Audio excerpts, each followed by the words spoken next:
You know yourself. And that's a never ending journey. I'm learning things about myself at this stage of life that I'm seeing for the first time. What's different is that I've developed skills over a lifetime of, oh, I see this. Now I can work on this.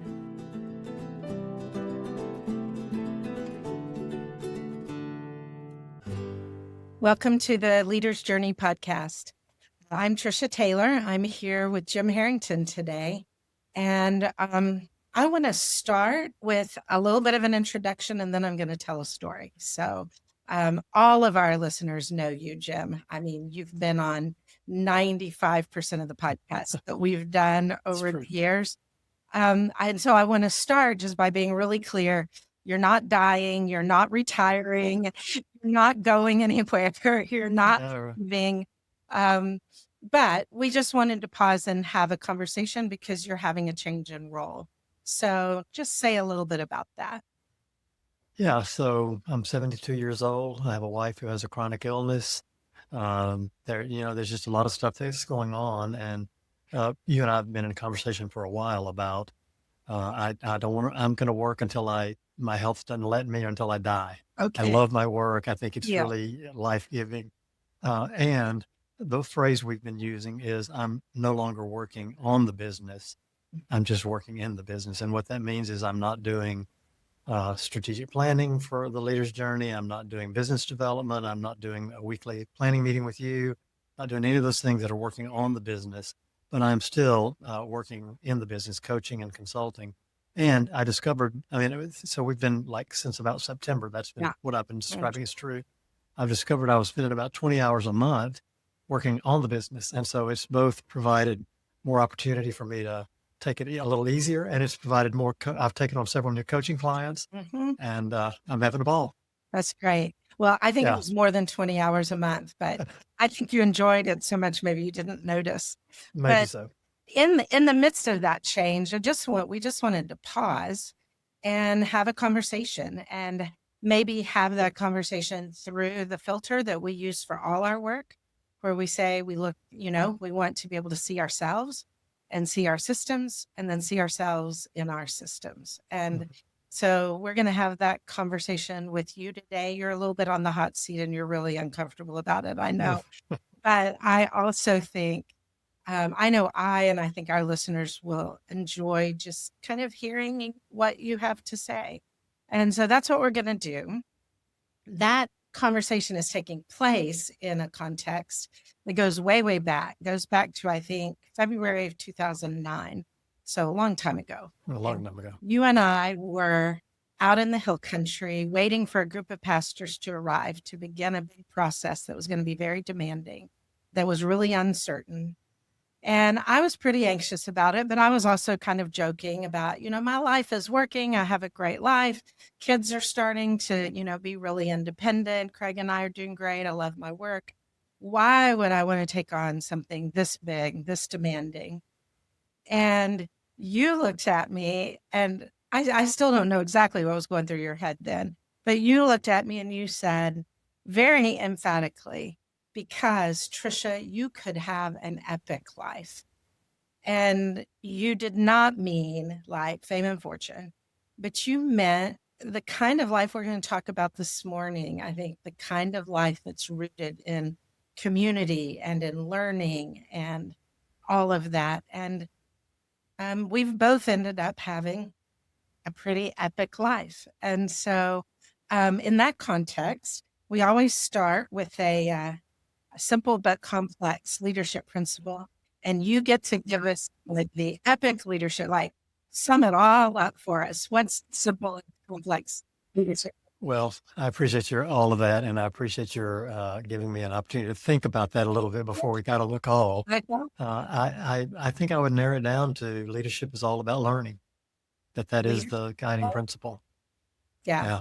Yep. That's kind of like the mic drop for you we've lived, right? Yes. Yeah, exactly. Yeah. And that's everything that's brought us to here. Yeah. And the subtitle to that would be, almost all your learning involves pain. I was doing you have to go adding that part.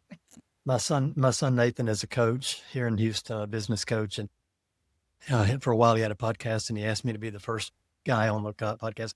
And we had a topic we were going to talk about, but before we got started, he said, "So you're the most seasoned leader that I have a personal relationship with. Before we get to our topic, would you uh, tell our listeners what you think the most important thing that you've learned about leadership?" And I thought for a minute. I wasn't prepared for the question, and finally, I said, "They're not going to like what I have to say." And he said, "Oh, great, so tell us." And I said, "Every important leadership lesson that I've learned has grown out of pain." Mm, And nobody wakes up in the morning and says, "I want some of that." But that is, that's the story of my life. mm. Yeah. All the things we're going to talk about today have painful pieces and parts of them. And they also are things that helped me to grow and develop. Which is important to say because there's kind of that mental model that says, if it hurts, you're doing it wrong. Exactly. Exactly. Yeah. Which is not to say that sometimes we don't make it worse than it has to be, Yeah. but it helps to remember Yeah. that it's all about learning, and learning is about growth, and growth sometimes hurts, comes out Yeah. of pain. Almost always. Yeah. Well, I'm curious, what would your 20-something-year-old self think about or say about where you are now? What you've done, how you've changed, what the world is like. Mm. What do you think? My 20 something self could not have imagined the world that we live in. I mean, I grew up on a farm in Northeast Louisiana or in a farming community. Um, I, worked on those farms driving tractors as a teenager. I remember a tractor broke down one hot summer afternoon that I was driving, and it was 2 miles to the shop. And I looked up at the heavens and said, "I am going to college. I'm not doing this the rest of my life." Yeah. Uh, I think that I would be really surprised. My dad was a teacher. My family business, like when you look at both mine and Betty's family, is education. Mm. And I probably would have thought that I would be a teacher or maybe a school administrator in a little farming community somewhere. Um, I couldn't have imagined. I didn't have any capacity to imagine both where I live, what I do, who I get to do it with. Um, yeah, I couldn't have imagined. Particularly, it sounds like how big your life has become. I mean, how many people, right? Not big Yeah, like big and impressive, but big like in, you know, so many experiences and so many people. yeah. I don't think about that very often. I have people from time to time. You've said this to me, like your life has had a lot of impact on a lot of people, and and then I'll pause and think, "Hmm, I guess that's true." But I don't wake up every morning thinking, you know, Yeah. who I am and what an influential Yeah. person I am. Yeah. Uh, but yeah, I mean, I have connections to people all over North America, people who are really amazing leaders, Yeah. uh, and it's pretty remarkable that I get to And be you've been connected. influenced and impacted by all of them too, and all Exactly. this journey together. Yeah. Yep. I Yep. love that. You defined earlier this leadership journey is all about learning. And I would say, um, if I had to choose one word to sum you up, that's the word I would choose. Mm, That you have yeah. been learning your whole life. And certainly since I met you way back in the 20th century, um, you know, We are really old. uh, that, even back then, maybe more than anyone I knew, not only did you have a really deep commitment to learning, but you just do it like breathing. You can't Mm, I don't know that you ever turn that off yeah. because you're just curious and you want to know about the world and about people. But somewhere in that time, maybe back then in the late 20th century, um, you came up with the transformational learning process that I Mhm. just kind of described for you what your experience of learning was. And I wonder, okay, anyone who's read our book has seen it. Anybody who's been with us has heard it.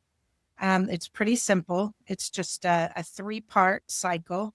between, information, practice, and reflection. That's not going to be new to most of the people that are listening to this. But how does that cycle guide your life? Well, let me take them one piece at a time. I grew up in a family where being right was a consummate value. We would argue for long periods of time over who was right. And so information was a source of that. And my dad loved, in an argument saying, well, this information came from here, or this is what, this is where I learned this. And so I thought, well, I need to start reading and learning the things that he's learning so I can do that. And pretty early on, I learned that was just the reading books, um, reading new topics. I remember when I was in seminary, um, I, I I wanted to learn about leadership, and um, when I was in seminary, they were teaching you how to manage, but not how to lead. And so I would go every semester over to TCU after I registered my classes at Southwestern. I'd go over to TCU and go through their bookstore and pick out some books on leadership. And then I would read those while I was doing seminary, while I was working in a local church. And the information was just so helpful to me that the fact that it was so helpful continued to feed my desire for more information. And what I did at Western Hills was I would read things, and then I would experiment with them. I would try to see what I was learning and how to put it into practice. I didn't learn the reflection piece, and that, I mean, that's one story of several that I could tell where I think I'm a naturally curious person, and so the information and the practice piece were pretty important. The reflection piece came a little later. Again, about the same time I was on the staff at Western Hills, I had some personal issues that began to surface. I had some trauma in my childhood that you know about, that anybody who knows me knows about. And for the most part, for most of my life, I'd kept that neatly tucked away. And as I got married and then had kids, it began to surface. And for the first time, I went to therapy with a counselor and just had an amazing experience of having the capacity to reflect on my experience in a non-judgmental, safe kind of way. And that was where the seeds for reflection got planted. And off and on all my life, I've probably had 4 or 5 years where there were 12 or 15 months where I was seeing a counselor, and then I'd be done, and then I'd go back. I did some spiritual direction along the way. All of that was the reflection piece. And every time I did those, I did the reflection. That's where for me, the power was. Information was important. The practice was important, but it was in the reflection where I think I was able to most clearly see the changes that what was standing in the way of making the changes, and where success was coming from, and how to live into that success. Yeah, that would, like at a high level, that would be where all that came from. And then as you and I began to work together, and we began to actually, you were instrumental in the naming of all that. Pretty early on in my work with Union Baptist Association, where we were working with congregations, we began to develop a strategic planning process. We began to say, the problem is that the denomination has given us this cookie cutter thing to do. And we've got pastors from 72 different countries around the world who live in the suburbs and in the inner city. And so we began to do these pilot projects where we thought if we could teach them to do strategic planning, they would be able to tailor make their strategy for their context and for who was in their congregation. And we got amazing feedback about that. And about a year after that process was over, we did a retreat where we we'd had like 200 pastors who participated in that over a period of time. We invited them to come back for an overnight retreat. And we asked the question, tell us what worked about this process and what didn't work. And universally, there were about 85 people who came. Universally, they said, this was the best learning experience we've ever had. And we're thinking, yeah, yes, that's what we wanted to hear. And then And then the answer to the second question was, and it had absolutely no impact on our congregation. And Right. we're thinking, holy crap, that's not what we wanted to hear. But I think it was in the reflection on that feedback later that you and I began to talk about what the three parts of the learning process were. I think we began to ask the question, how do adults learn? Yeah. Yeah. Yeah. That whole process. I mean, I think it was designed with lots of reflection in it, which is what made it so powerful. What we Right? didn't know how to do was help leaders reflect in their own context. I Exactly. didn't know how to reflect when they weren't at Trinity Pines Retreat Center Right. with Exactly. everyone else sitting in a circle. And it was hard for us to help people learn to build that into their real lives. Yeah. Because without that piece, it's the learning stalls out. And when we begin to name that, then everything we did going forward, like we don't ever do anything where we just present information. Yeah. We use that process and it has proven to be highly effective. And the feedback we get is amazing. And so one thing for me, I mean, when I'm stuck, sometimes I look to see, so am I not practicing? Am I not reflecting? So forth. Is there some new information that I need? So, and I would also say the information is not just about like the problem I'm trying to solve. As much as anything, the information was about myself. Yeah. Like I'm doing this thing and what am I doing that contributes to the outcome that we're getting? What am I doing or not doing? You know, my favorite saying, what are we doing or not doing? What are we saying or not saying? Or how am I saying what I'm saying? Often I like back to CCU, I could learn some things about leadership. I could go practice and often the reflection piece would lead me to see that it was how I was showing up with what I was practicing. The reading didn't really make an impact until you could see who am I in this with this information. Yeah, it's just like a it's like a symbiotic process. Yeah, there you go. Like I need the information, but I've got to see myself in the information, and then that gives me some more access to more information, and it just perpetuates itself.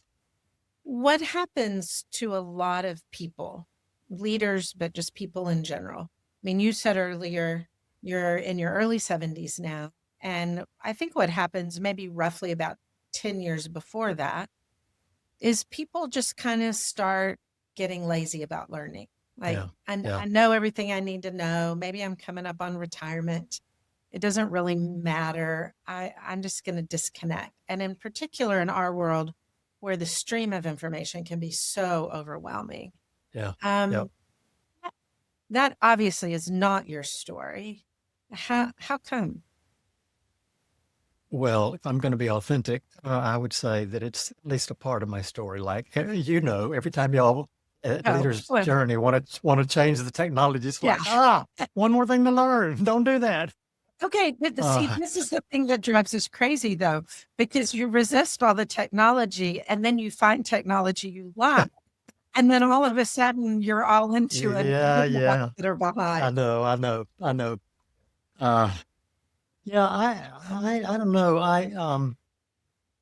When we were talking about the epic life earlier, the thing that I would probably say is that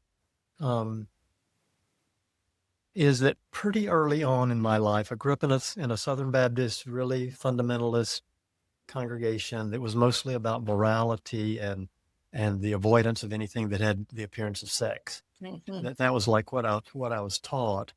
And as my journey unfolded, what I began to experience was the people that I enjoyed being with the most were people who seemed really alive. Now, today, the language that I use is fully human and fully alive. When I did my doctoral work, I recognized that I had grown up with, the normal theology of Jesus was fully human and fully man, fully human and fully divine.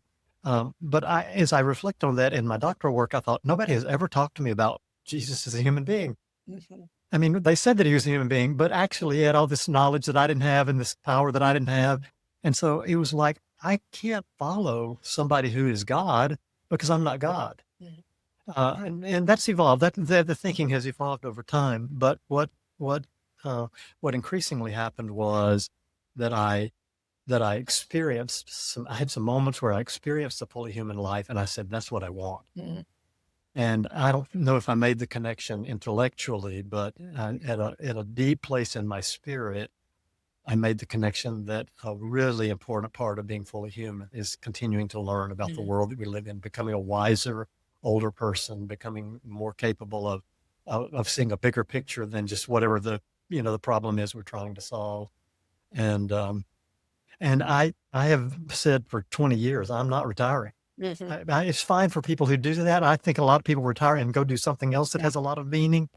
But as long as my health allows, I wake up in the morning. I don't know if I ought to say this or not because people may want to stop paying me, but I wake up in the morning and think, and they pay me to do this. I would do this for free Well, then because it just gives me so much life. you have done I a do. lot and for free. I do a lot. I still do a lot of it for free. Yeah, No, for people who can't pay. but it's But life giving. It's that this oh, is a it's sort life of giving. life. Yeah. Yeah. Yep. Yeah, I for think sure. that's maybe what we get away from as we age, Mm. that is the source of life. And I would say you are never bored except when you feel like we're kind of phoning it in and then you get Yeah. bored. Like if Yeah. we haven't added anything new in a while or we're not asking new questions or thinking about things a little differently. But other than that, Yeah. you are rarely bored, I think. Well, so let me say this. We have we have a new client, Hmm. and I named this for myself the other day. I think I know people who retire and then they take what they know and they use that as long as they can. Yeah. This client that we're working with is challenging the socks off of me. And you're talking about a client as an organization. This is As an organization, right? As an organization, it's just challenging the socks off of me.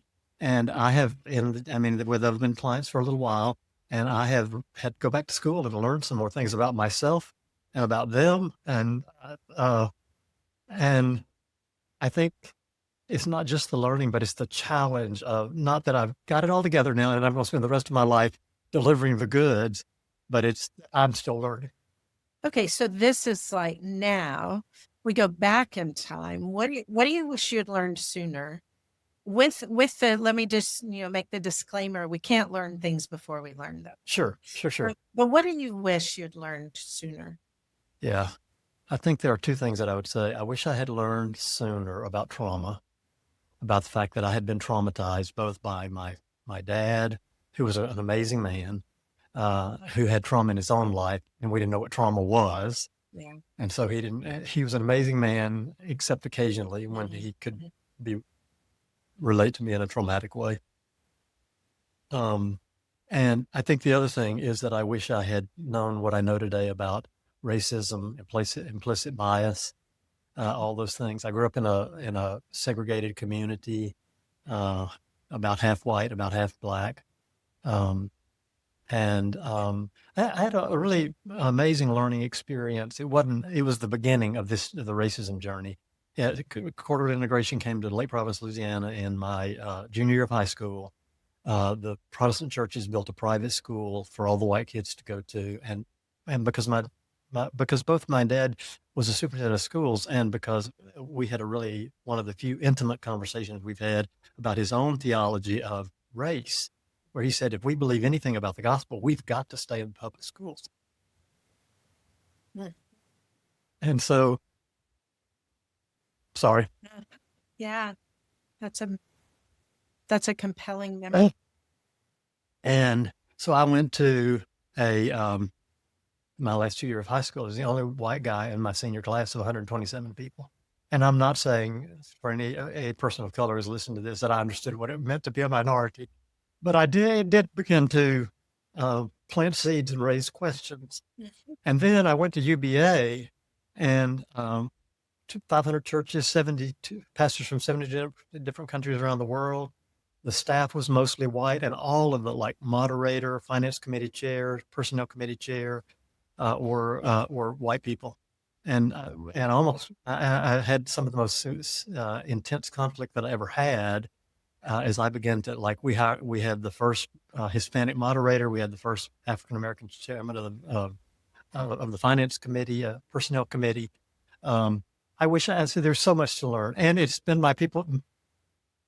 it's been my friends of color who I think saw enough curiosity in me that they were willing to be more authentic than they were with most white people. Yeah.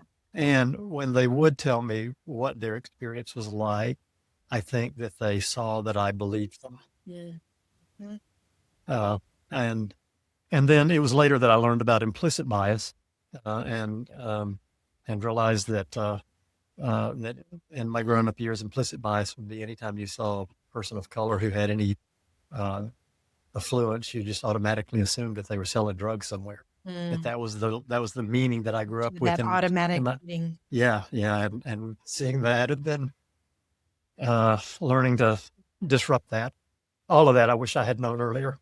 And I hear in that a lot of that process of, you know, practicing and then Right, reflecting right. in real life. That was the only In way to real do life, that. And in real life. Yep. yeah.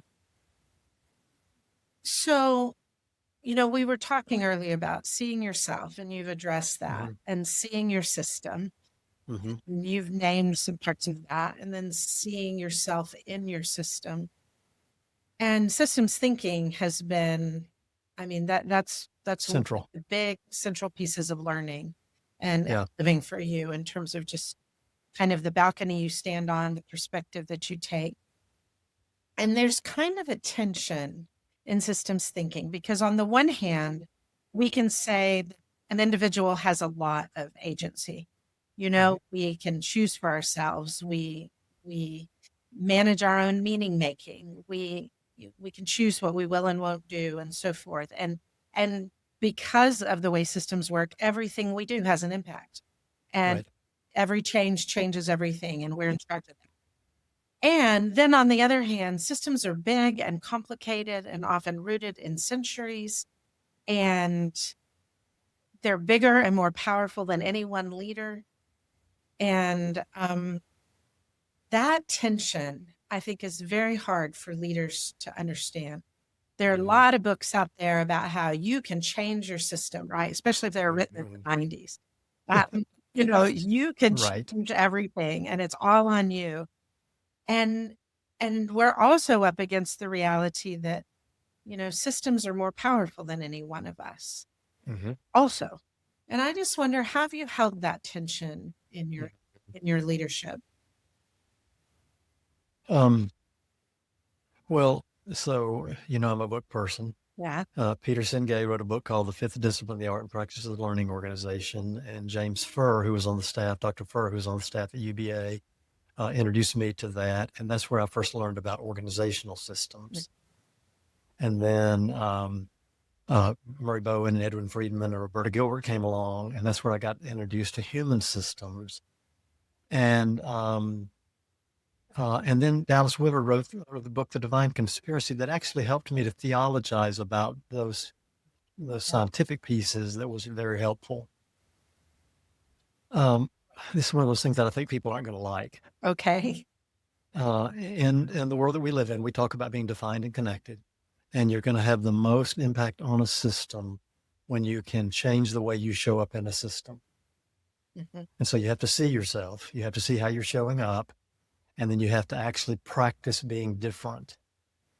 When I look at the life of Jesus, I see two things. I see that he defined himself and stayed connected, and he did not let the anxiety or the anger or the confusion of other people disrupt his Mhm. defining himself and being connected. Mhm. He'd criticize the Pharisees and then go to dinner with them that night. Mhm. Um, he would do Criticizing at things their own house. exactly. He would say something that he knew went against the grain of everything that the religious authorities taught, and that he knew might cost him his life. Yeah. And so a part of what I would say is that I have to learn to define myself and stay connected, even when the resistance of the system gets intense. Mm. And I think what happens to a lot of people, it happens to me, is when the resistance gets intense, I tend to think I'm doing something wrong, or I think I don't have to do this. They'll pay me even if I don't do this. Yeah. And so I give it up The other thing that I see in the life of Jesus is that Jesus was doing things with 70 or so people. And when he died, he was a failure. Mm. Systems change is hard and slow, and you have to play the long game. Mhm. Yeah. I think Martin Luther King knew that. I think many of the people of color today, women, people on the margins, I think they recognize that. And if what you're looking for is a quick fix, or you're looking for some I don't know what the word I'm looking for. You're looking for fame and fortune, or you're looking for like, I want to get credit for changing this system. Most of us aren't going to have that opportunity. If you live long enough, I can look back and I can see changes in racism. I can see changes for women in particular the Southern Baptist tradition that I come from, and beyond that. I can see changes that have taken place, and I can also see that we've still got so far to go. When you're young and are working on changing the system, you may have to stay the course for a while before you can look back and say, okay, we're making some progress. We're not there yet. But Mhm. does that make Yeah, sense?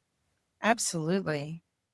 I remember reading Billy Graham's autobiography at the end of his life and him talking about really a sense of despair that the world was worse now than it was when he Yeah. started. I actually, I mean, as a woman, I don't agree with him. I think a lot of people that might not agree with him Right. understood what he was saying. And I thought, and his conclusion was, I didn't make any difference. And Mm. I remember thinking, I wish I could introduce him to systems thinking. I Yeah. wish that he Yeah. could stand in a different place. And even if we might have a conversation about whether a difference is for the good or for the bad, we don't always even know the answer to that question.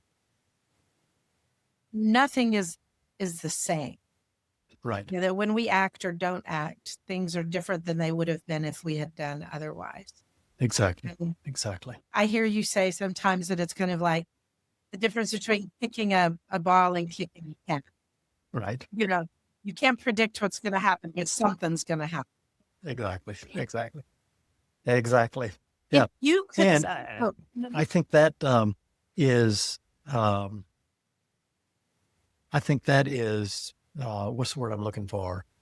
Is intense. In the complication of that is intensified because we live in this world of rapid change. mhm. AI has come along now, and like I think we've only begun to see. Well, I called and made a reservation for a guy to come by and work on do my annual inspection of my heater. mhm. And this person answered the phone and identified herself as an AI bot. And like it was, if she hadn't told me, I wouldn't have known. It was an intelligent conversation.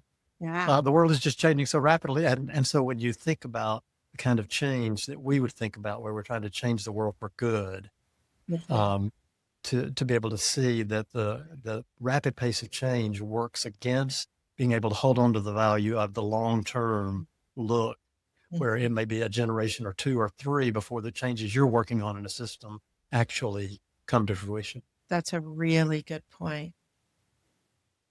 So if you could sit with that young leader now, like Mm. you could, as you sometimes say, hold their hand, look in their eyes, and it's going to be okay. And what would you say to a 34-year-old leader today? Mm. Um, I would say that the journey of knowing yourself Mm, is the most important journey. mm, When I first started doing the Bowen theory work, I had to I had to do some wrestling with Jesus' call to deny yourself, yes, and it felt like knowing myself was somehow not it was an opposite of denying myself. But I can look back and see um how my own self-loathing, how the trauma in my life, how the very biased religious formation that I got in my early formation. Um, and I can also see how people like Sam Sanford and Larry Baker and Julia Price and Preston Bright and George Gaston all um, helped me to see myself in ways that I could never have done on my own. Yeah. Um, our deal about know yourself, know your system, and know yourself in the system. Yeah. I think that's the right order. Mhm. You know yourself, and that's a never-ending journey. Yeah. I'm learning things about myself at this stage of life that I'm seeing for the first time. What's different is that I've developed skills over a lifetime of, oh, I see this. Now I can work on this. Where before it might have taken a year or 3 months and then it turned to 3 days. Now I can pretty quickly turn what I see into learning. Mm. But when you put together the learn to see yourself and then learn to see your system, both of those things, as I did that, they changed my view of the world and they changed the trajectory of my life. Mm. Yeah. And for some young leaders, that's going to be really hard to hear. I It mean, is. It is. yeah, that Can I say one more thing? please. I think the guys and gals that it's going to be the hardest for are the most gifted folks. How come? Like I was, I was the number 2 or 3 guy in every organization I worked in until I was 38 years old. And I had this deep sense of poor self-esteem. And one of the things that I began to wonder as we did the study about cities growing like this and churches are growing like this was I began to wonder, are the only the gifted people who can make a difference? Can you learn leadership? Mm-hmm. Yeah. And that question, as I say that, Yeah. I remember asking that question like out loud and it became a kind of pursuit. Yeah. Yes, you can learn leadership. So how do you do that? Well, let's figure that out. Well, and I think you're saying that part of the answer to that question is you don't learn a toolbox or a set of techniques, although those are Right. important, but that learning leadership means learning yourself and Exactly. learning how you are going to show up in your systems. Yeah. Spot on. Full stop. Okay. So, like we said, you're not retiring, you're not leaving. Tell us a little bit about what you think the future looks like at this point for you, for the leader's journey. For me, the two things that really interest me Mhm. are the changing nature of what we would call the church, Right. where we've lived for 500 years as a kind of institutional expression of that. And I don't think the church is going away, but I think how that's going to be expressed. Right. It's not going to look so much like a building that I go to on Sundays, or if it is a building, it's going to be have a very different set of functions. The other thing that I'm very interested in is I'm dealing with more and more this new client that we have. I'm dealing more and more with people who see their business work as their life mission, their call from God to do this work. And I think the bifurcation between church is sacred is over here and business and work is over here is rapidly disintegrating. And there are a growing number of people of faith who want their spirituality to be integrated into their work. And that learning curve is still straight up for me. And related to the leader's journey, like, man, I've worked with great people at every point along the way. There are probably 3 things that I would say. I think you're one of the smartest, best leaders that I've ever known or worked with. And I'm really grateful that you've stepped into the new role of the leader of the organization. I think the second thing is that, God, it's just a smart, like they embody what we Right. teach. Yes. Yes. They're the real deal. They live it. They're learning it.